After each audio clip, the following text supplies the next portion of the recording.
د هندوانو په مذهبي کتاب بھگوت گیتا کې لیکل شوی چې د غلط انسان قتل کول کومه ګناه نه شمیرل کیږي. له خپل موکل څخه د دې خبرو په اوریدو وکیل هم حیران شو چې له یو لوري دا سړی د مذهبي کتاب خبرې کوي او له بل لوري همدې سړي د 40 کالونو په عمر کې 40 کسان په ډیره بېرحمۍ سره په قتل رسولي دي. که د تیږې په څیر زړه ولري بیا هم چې کله سړی وینه او یا هم مړی وګوري نو حتما یو څه ډار پکې پیدا کیږي. خو دې سړي به چې په کومه خونه کې قتل وکړ په همهغه خونه کې به یې ډوډۍ پخوله او په همهغه خونه کې به یې خوړله هم. له نیول کېدو وروسته هم د هغه په څېره کې نه کوم ډار ښکارېده او نه هم کوم شرم. خو کوم قتلونه چې هغه کړي وو د هغه په اورېدو له لوی نه لوی قاتل هم ډاریږي او هم شرمیږي. دا زړه بوږنونکې کیسه د 2006 کال د اکتوبر په 20 نیټه پیل شوه.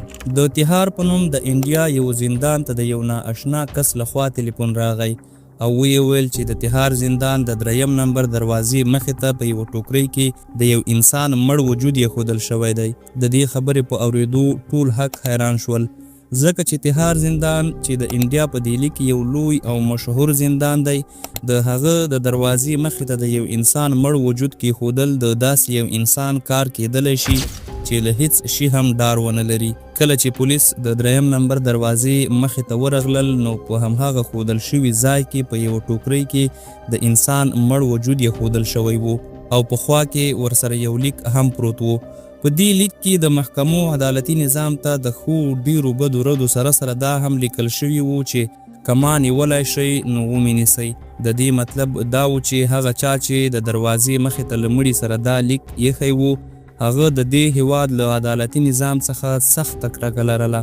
د هغه تلیفون زنګ چې په 20 نیټه زندان ته وهل شوی و څېړنه وشوه او معلومه شوه چې دا زنګ د سړک د غاړې له یوې PCU څخه وهل شوی و.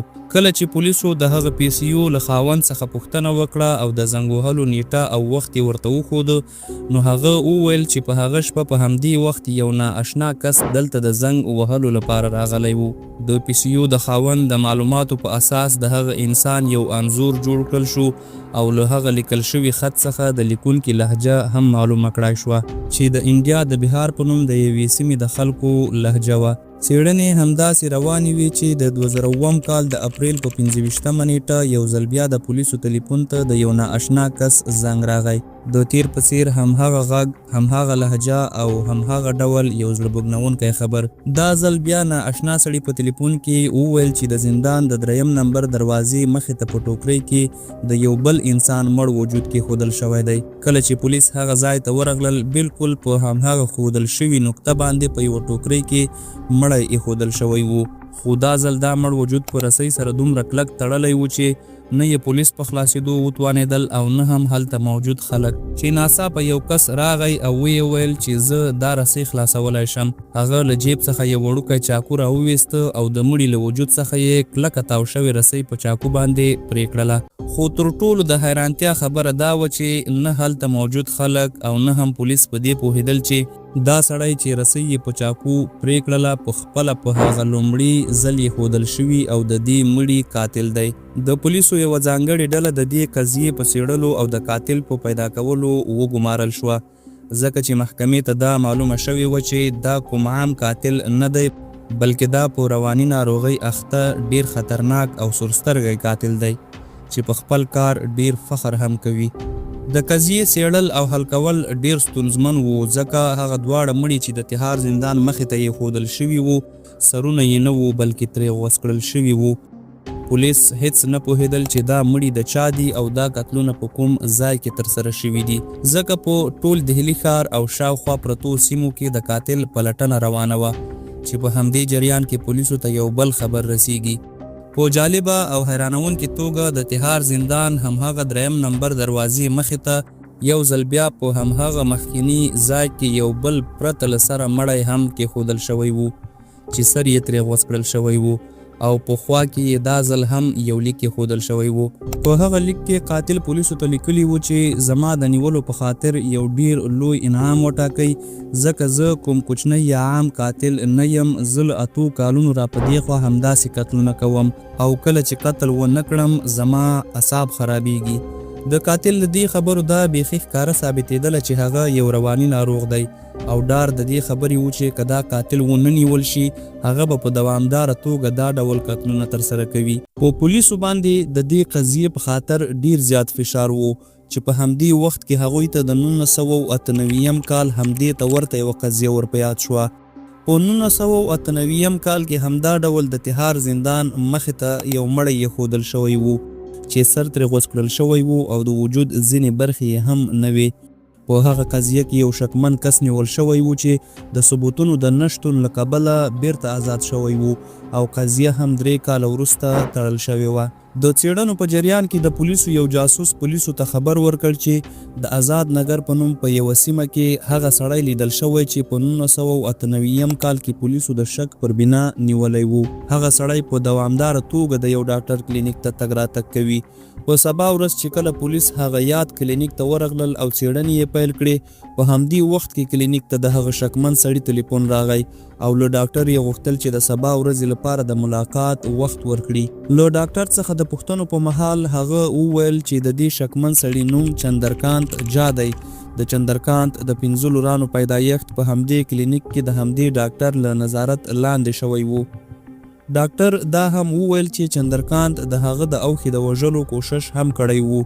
پولیس د څېړنو لپاره د ډاکټر تر اوښې پورې ورسېدل او هغه وویل چې له چندرکانت سره یو موټر سایکل دی چې هغه پرې سبزي خرڅوي.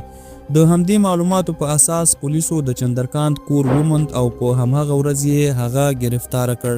اوس د پولیسو د ټولو پوښتنو ځواب ویونکی د هغوی په وړاندې په څوکۍ باندې ناست و. د چندرکانت په څېره کې هیڅ ډار نه ښکارېده. هغه پولیسو ته د هر څه په ویلو موافقه وکړله. هغه خپل نوم چندرکانت جا یاد کړ او ویې ویل چې هغه له 15 لورانو سره په دهلي کې اوسیږي او د دا ډول قتلونو لپاره هغه د حیدرپور په نوم په یوه سیمه کې کور هم اخیستی و. هغه له بهار څخه دهلي ته د کار روزګار لپاره راغلی و او په دهلي کې له بهار څخه راغلیو خلکو ته په ښه نظر نه کتل کیږي. هغوی ته د اطرافیانو او د جاهلانو په نظر کتل کیږي او چندرکانت هم د همدې ډول چلن سره مخ و. چندرکانت دهلي ته له راتلو سره سم د سبزي په منډۍ کې په موټرونو کې د سبزي بارول او خالي کولو کار پیل کړ. د هغه لپاره ژوند سم روان و خو یوه شپه چندرکانت ولیدل چې یو بدماش یا زورور کس د یو مظلوم کس په وهلو ډبولو بوخت دی. کله چې چندرکانت د هغه بدماش مخه ونیوله او د مظلوم ژغورل یې غوښتل نو هغه بدماش چندرکانت ته تر دې حده وهل ډبول ورکړل چې چندرکانت تر روغتونه پورې ورسېده.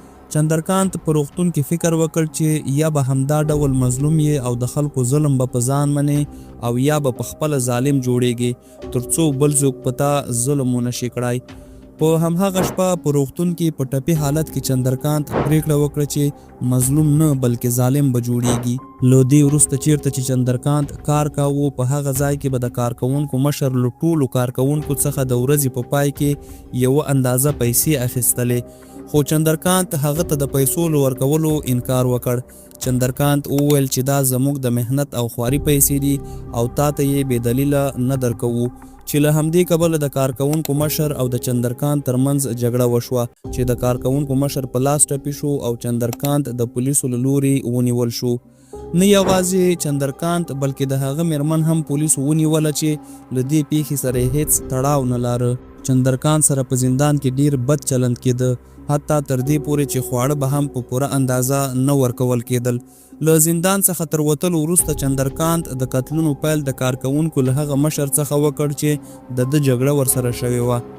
لکه څنګه مو چې وړاندې په ویډیو کې وویل چې په لومړي ځل په 1998 کال کې د تهار زندان مخې ته د یو انسان مړی ایښودل شوی و چې سر هم ترې پرې کړل شوی و. هغه د چندرکانت لومړی قتل و او هغه مړی د کارکوونکو د مشر و چې چندرکانت ورسره جنګ کړی و. چندرکانت دا هم وویل چې په دې قتلونو سره هغه خلکو ته سزا ورکوله او د هغوی سرونه یې چې پرې کړي وو هغه ټول یې د یمنا په نوم په یو سیند کې غورځولي دي. چندرکانت به لومړی له هغه کسانو سره ملګرتیا پیلوله او د هغوی مرسته به یې هم کوله. ورو ورو به ملګرتیا تر کوره ورسېده او کله به چې چندرکانت هغوی خپل کور ته راوستل نو په هغه ځای کې به یې دوی په قتل ورسول او سرونه به یې ترې پرې کړل. محکمې چندرکانت ته د ټول عمر قید یا بند او 2 ځله د مرګ سزا واوروله. چندرکانت اوس هم په زندان کې دی او د عمر قید سزا تیروي. د یادونې وړ ده چې په دې پیښه باندې په 2022 کال کې د انډین پریډیټر یا انډین ښکاري په نوم د نیټفلکس یو سیریز هم جوړ کړل شوی دی.